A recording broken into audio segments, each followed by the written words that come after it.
Hello. With that introduction, I will have to have some spicy takes, I guess. I'm going to talk about what I think the future of content design looks like, because I think it's a little bit different from what it's like now, and I think it's a little bit different from what many of us are maybe have been used to in the past. First, hi, I'm Nicole. I run the Content Rookie podcast. It's still going. I haven't uploaded an episode in months. It's really hard. I usually record half of it, then the baby starts screaming, and But it's still going. I will eventually publish more episodes. And right now, I'm working for DoorDash International called Volt, leading content design there.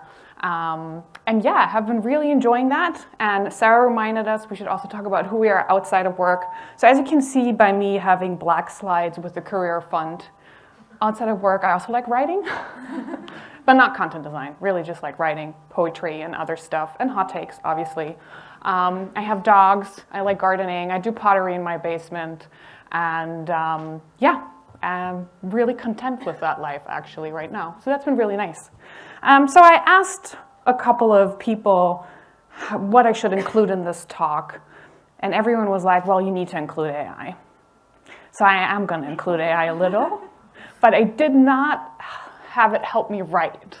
So I hope I use it in a way that's going to make all of you feel a little bit entertained. So today I want to tell you a story, and I think a lot of you will recognize this story. So it's actually something that happened not so long ago, once upon a time, maybe around 2020. Our day-to-day, at least at first, felt pretty good. We thought we were getting somewhere. It felt like, there was more roles opening up. Companies were finally growing their content design teams. I had just joined Spotify at 2019, and we were still in the single digits of content designers and UX writers. And by the time I left, around 4 years later, we were almost 70. We went through a lot of growth during that period of time. And we also have to be honest here, we were hiring so quickly, we could barely keep up with it. We were hiring a lot of new people into the field that hadn't worked in content design before. And I really felt very hopeful, we were getting somewhere. We were talking about that golden 1-in-1 ratio between content designers and product designers. We got user researchers. It was amazing. It was really, really good. So ChatGPT, I told ChatGPT about all of this. And this is what it came up with. This is what our life looked like. I think it's a pretty good representation of what was happening. We're all busy, we had our teams, we were collaborating. It was all very colorful. But then things changed. Or they didn't. It's not doing anything. Now, what happened was essentially first the pandemic hit, which came with a little bit of insecurity, but then it was actually going really well for most tech companies. So I think those of us that worked for big product companies especially, we enjoyed even more growth, even faster, until that all kind of came tumbling down. And I remember being in a couple of interviews back then and talking to my colleagues, and we had been hiring so quickly. I was at that point in a team where we were really focused on scaling content design. How do we scale those guidelines and best practices to all these new content designers? And I saw firsthand how hard that was. And so I was always a little bit and then the layoffs started happening, and I was well, it's never gonna happen to me because they need me to scale it. I did get laid off in the first round. It was really fun. And it didn't look so good for a while because most companies didn't stop at one round. And I know a lot of fields were hit heavily, but I think we can all agree content design was hit quite hard. And besides that, of the people that actually ended up keeping their jobs, a lot of them really, really struggled with that survivor's guilt, but also with the fact that they were suddenly left with a large amount of designers to serve. A lot of the work we had done over the last couple of years where we had felt so hopeful, we were getting more people, we were scaling, we were getting tools, we were developing all these processes. All of that basically disappeared overnight for a lot of these people. And it was not very fun. ChatGPT thinks it looked and felt a little bit like this. which honestly, it's not bad. Like, I think, again, it's pretty accurate. Like, we were alone often serving large amounts of designers and parts of the org. A lot of workload suddenly that came up. So yeah, good job, AI. I mean, love it. But now I think we're moving beyond that, and I think some of us have experienced a little bit of an uptick, both in like talk in the industry, a little bit more positivity, more job roles opening up, especially with the emergence of AI, and more of us content designers maybe venturing into prompt engineering and things like that. But I think what's really changing the most is the way that we need to set up our content design teams and the way that we need to build a content design practices. So I always say this in my talks. Everything I'm sharing with you today is based primarily on my own experience of the last 12 years of doing content design, but it's also based on what I see in the community, all of my content design friends that I talk to in the conversations I'm having. So take it with a grain of salt. It may be different. We've had a lot of talks today among us speakers that it is still very different working for European companies versus working for American companies, and maybe even UK companies are a little bit different there. So for me, who's primarily worked in Europe, content design teams usually are a little bit smaller, and we've always staffed a little bit slower than we maybe have in the US. And I think that's here to stay. And I think that we're probably going to adapt more of that approach everywhere in the world as well in the long term. So the first thing I want to talk about today is that we need to make impact via leadership. We've talked about this a little bit already with Shannon this morning, that it is so important for content designers to also get into these leadership roles and get into those leadership conversations. And I remembered one of you had a question about how do you do that if you're not a content design lead, if you don't have a content design manager, if you're the IC that is fighting to get all the work done. But now I'm also telling you, real impact and scaling the team is probably only going to happen if you are really close to that top level leadership team. Well, I think it's something that you can do by saying no, connecting a little bit to what Anna was talking about, and by really trying to figure out a process where you can show, hey, you know what? Companies are actually built quite simple, and all of them are built similarly.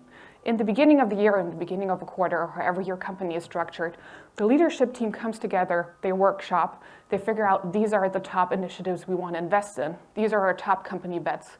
Usually even for large product companies like the one I currently work at, it's not more than a couple of things. It's a couple of main projects.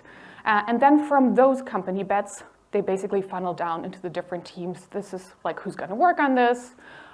These are the priorities, so forth. But once it hits you as a content designer, it's often too late. You often have not been involved at all in these conversations. You basically, based on the team you're in or the project you're currently working on, you're going to be either allocated to a main company priority and bet, or you won't. But it's primarily based on where you sit in the organization. And right now, one thing that I've been really trying to change in my role as a content design leader is to not let that happen.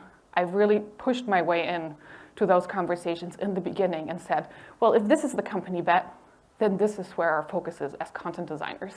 It doesn't matter if you thought you wanted one in this vertical or in this team or in this product group. If the bet is here, that's where we want to be. And why am I talking about this? It's because we keep being told we need to make an impact, we need to advocate for ourselves, we need to show our value. And this is the way you do it. If you work on the top company bets, you have all of that leadership attention. You don't have to advocate. You're there. They're very likely in the design reviews, and you can just show it right there, and they see your process. And I've had a big success really pushing that way and getting into those projects and staffing based on that. And it's actually also a very easy conversation to have when you talk about staffing, who goes where. Well, this is the top company bet. This is where most of the OKRs are. We're staffing here. All these other things that we're supposed to do, because that's the area we're based in, we're not going to do because they're a lower priority. Again, it's saying no, and it's really focusing on where do you want to be. So I think it's really about combining that. This is where we can show value with this is what we can do. And I think we've talked a little bit this morning about things like team size, and we're never really enough people. I can say that even at my previous job, when we had grown really quickly and we were a lot more content designers than we had been before, we still didn't feel like we were enough people. I don't think anyone ever feels like they have enough content designers.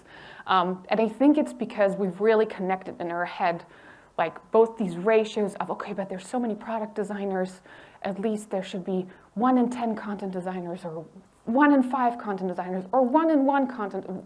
We're never going to get there. That's not what we should be looking for. We should try to think of our team as the right size to serve the top company priorities. And usually you don't need that big of a team to do that.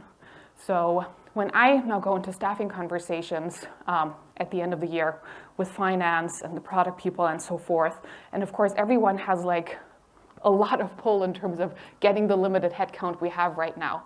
The only question I ask is, okay, so these are the top company bets, these are the top OKRs. Do you see content problems here? And even people who don't know a lot about content design, they can pretty quickly see, okay, we're building a learning center. Content comes to mind. Or, oh, we want to, I don't know, create onboarding that people can self-serve with. It's probably going to be pretty content heavy.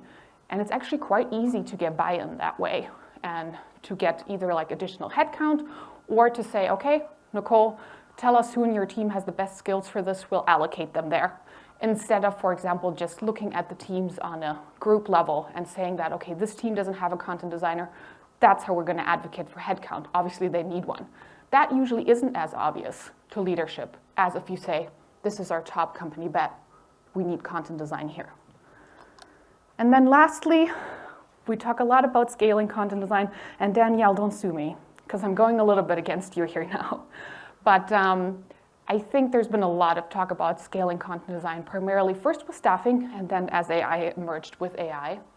And 2 of the previous large product companies I've worked at, we did try to bring in AI, very popular ones as well. And it ended up not going so well.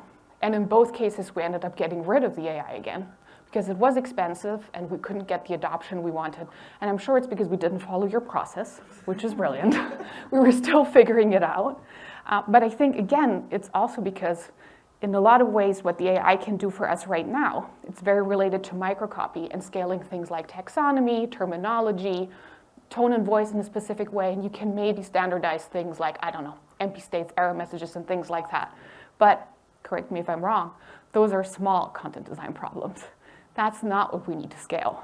What we need to scale is that impact on a higher level that is actually going to move the needle when leadership looks at the finished design and they're like, this is great information architecture. I mean, they're not going to say that, but they're going to feel it, you know, they're going to feel it.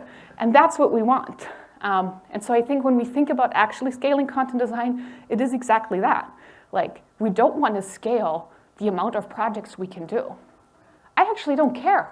Like, if there's like 20 content design projects in one of my reports domain, and they say, hey, Nicole, but I'm like I have it like up to here with like one of these. What do I do? But if that's the one that is the highest priority, I tell them, well, you don't do any of the others. And it's worked really well. It's a bit of a shift in mindset. And some designers are a little bit like, but I want a content designer. And you talked about wanting to get involved early and everything. And I've started tagging you, and now nothing happens. So it's a little bit of a shift happening there. But once these things start rolling out and you are very open and share the process and share why you're doing it, it works really, really well. And people feel happier. I feel happier working this way. And the people I work with that have worked this way have also really enjoyed it because they don't have to fight to make their work visible. They don't have to fight to make an impact on the things that actually matter. Because if you're just embedded in a team or in a product area, the people that are responsible for that will always say theirs is the highest priority. They will want you to focus on that. But if you go beyond that and you really take it down from the company top bets, top OKR level, you will see, okay, well, but there are teams here that are actually not involved in these priorities. There are projects here that probably need content design support to be great, but leadership is not even going to look at them. So we shouldn't be on them, at least not as long as our teams are quite small. So I think the future of content design looks a little bit like this. I think we're a little bit more nimble, smaller teams. We're very confident in what we do. We want to get into those high visibility top projects that the company is betting on. We're part of leadership, ideally. If you can't be, really try to be looped in. I'm going to go a little bit more into detail about this later.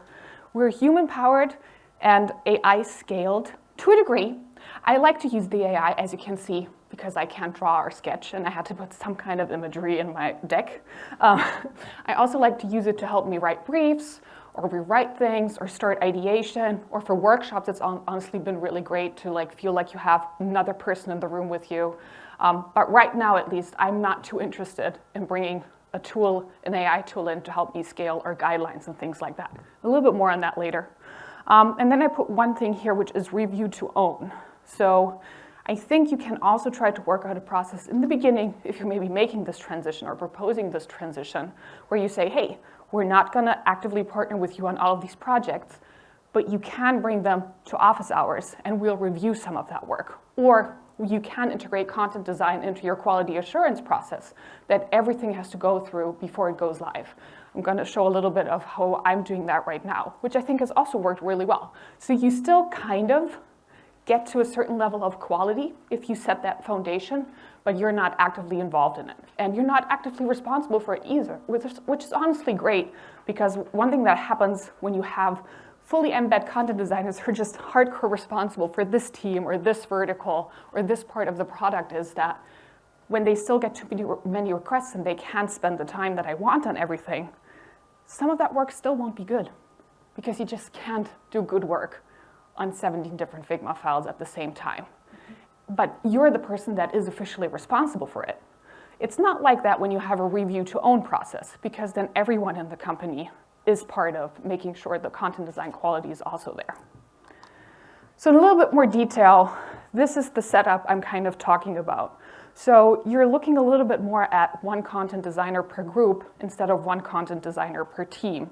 And you maybe don't even go as far down as into subgroups. So it's a little bit of a semi-embed model. Content design is still driven mostly centrally, but then you have experts in certain areas. And what this enables really nicely, and what I think has worked really well for my team, is that you can really allocate content designers based on their skills, their capacity, what they're actually good at, what they really want to do. So there's content designers who love working with information architecture, really enjoy that. There's others that are really great at ontology and taxonomy stuff. And then there's others who are like, hey, you know what? I've done 15 onboarding flows in my life. I think I can really help you with this onboarding flow. So I think that's a really nice thing to do. And if we look at it in a little bit more detail, so this could be any food delivery company that will likely have 4 main verticals: the consumers, the merchants, the couriers, and then a support vertical, which is usually a very big one here. And naturally, you would think, okay, you want at least one content designer fully embedded in each vertical.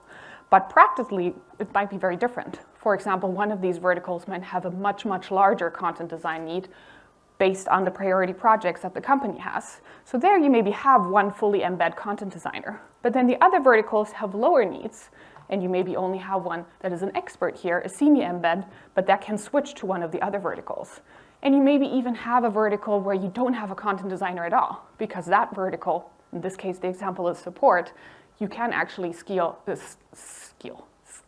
with AI. And so if I would get headcount in this scenario, I would probably put another content designer in consumer instead of staffing support. And that's very different to the way that we've looked at content design in the past. But I think this is the way forward. And then another thing that I always talk about this, and I know a lot of people don't agree with this, but I really don't believe in best practice. I think it's bullshit. There is no one size fits all. There's a few things that I think we can all agree on in terms of content principles. You want to be concise, you want to be clear, you want to be accessible, things like that. But then very granular best practice, I think just doesn't work in the long run. I'm actually also, I think, one of the few people that is not a big fan of tone and voice guidelines. I think, Anna, you mentioned it, but I think nobody reads them. I think nobody cares.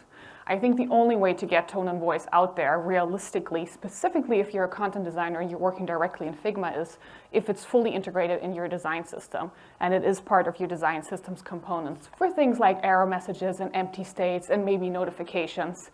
But the guidelines, it doesn't matter how often you post them on Slack, doesn't matter how often you passive-aggressively tag people. It doesn't work. And the content designers themselves often don't need the guidelines because after a while of working in it, you kind of know. So they're really not a great way to scale. So I think it really is about tailoring that content a little bit more specifically to the vertical. Again, if you're working on a top company bet, you will likely also have the time to actually think about, should we adjust our tone and voice for this a little bit? Does the taxonomy we have for this actually make sense? Or can we review this because this is a priority project? You'll be looped in more, you'll have more time to work on it. There's more resources staffed there. So you'll likely have more user research. You maybe have more insights. You'll have more designers. It's actually great on so many levels because you get to focus in and really do like a proper content design process. And then the last point is what I mentioned earlier about really getting into those QA reviews. So we have QA reviews for all kinds of different things. And I just added content design to it because why not? And then everyone is accountable. All of these things need to be looked at before anything gets pushed out. And this is actually a quite extensive spreadsheet. But you can start from the basics. Is this accessible content? All the way down to very specific, does it follow our tone and voice? Passive aggressively link the guidelines if you have them. And to get much more specific here. And it's actually really nice because then engineers look at it as well before they push anything live. And they're aware that this is part of one of the things that we do for quality assurance. And in a way, it really helps you in this review to own process without having to be a full-fledged part of all of the things that go live. And then tools to scale. I definitely think there's some ways to do that. I mentioned already earlier, I think guidelines need to be directly in Figma, ideally part of your design systems, but as Danielle mentioned, there is some good plugins here. If you manage to set them up well and get them to work and get designers to use them, I think it is a great opportunity for you to get out of all of that focus on microcopy.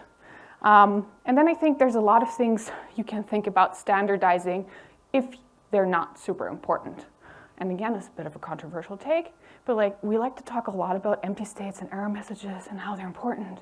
And we don't want to see that 404 error, but like I think we have bigger fish to fry.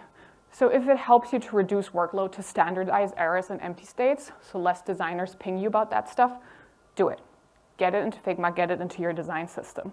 And then a little bit of what Danielle talked about as well. Of course, you can try to train an AI to write in your tone and voice. Like I said, I personally haven't been successful here. It's definitely something I need to spend more time on. But I think the point I want to make is I only look at tooling as a way to get out of microcopy, not really to scale content design to the entire org, because I think that's not how you do it. And coming back to my first point, which was to make impact through leadership, I think this for me has been key. I got really lucky in one of my recent roles where I reported directly to our VP design. And what that enabled me, because I was higher in the hierarchy, which was actually like something that had just happened because there was no team lead in between, I got much better access to other VPs. And that made such a difference for me because I actually got time to talk to my skip level. I could explain content design, I could show impact, I could get in some of those conversations. And that really, really helped drive support for content design. And then, of course, none of this is new to you. Building those relationships with other writers, marketing writers, support writers in the org. If you can get them to lobby for you, that's great. PMs, designers, not really worth mentioning, not because you shouldn't have relationships with them, but because it's obvious. I'm a big fan of staying close to your growth teams because you can do quick A/B tests, and if someone really gets on your nerves, just do an A/B test. Growth teams are great for that. Localization, it's a big topic. Again, I work for DoorDash International, so we just localize into 24 markets. I don't think anyone ever looks at anything in English, which is really nice actually, because I'm like, like no one's actually going to see this in English. It needs to work in German or like wherever. So we have to stay very close on localization. And then of course the marketing and brand team is just, I think, they're good allies to have for you. So what does ChatGPT think the future of content design looks like based on these slides? I mean, you know, it's not too bad. We're smiling. We're in the room together. We're collaborating. This is the one day a week that we go to the office. The other days, you know, we're doing our own thing. We're like, you know, thriving in our thoughts. So yeah, I hope this maybe felt a little bit more hopeful and gave some inspiration to like how we can shift our mindsets in terms of building our content design teams, leading our content design teams. And I think one last comment I want to make is if you're not officially the content design team lead or the manager, but you feel very strongly about this. I felt like that. I think there's a lot you can do. Try to get that good relationship with your manager and tell them, hey, I have these ambitions. I think it would be really great if we could try this out. Try a couple of different routes. It's not always gonna work. And like Sarah said this morning, if it doesn't work, you need to get out of it. You at least tried. And you can move on, you can try it at another company. But I think it's really, really valuable to just not accept the status quo and keep seeing, okay, people are getting hired again, and then they get let off again. Or my company keeps just moving between embed and centralize, and it's not really going anywhere. But try to be a little bit the voice of reason. Come with suggestions, come with different processes, and really just argue with what the company understands best. And that is, this is what we're focused on. This is where we want to make the money. And if you tie it into that, it actually becomes a little bit easier to tell the story of content design. Thank you.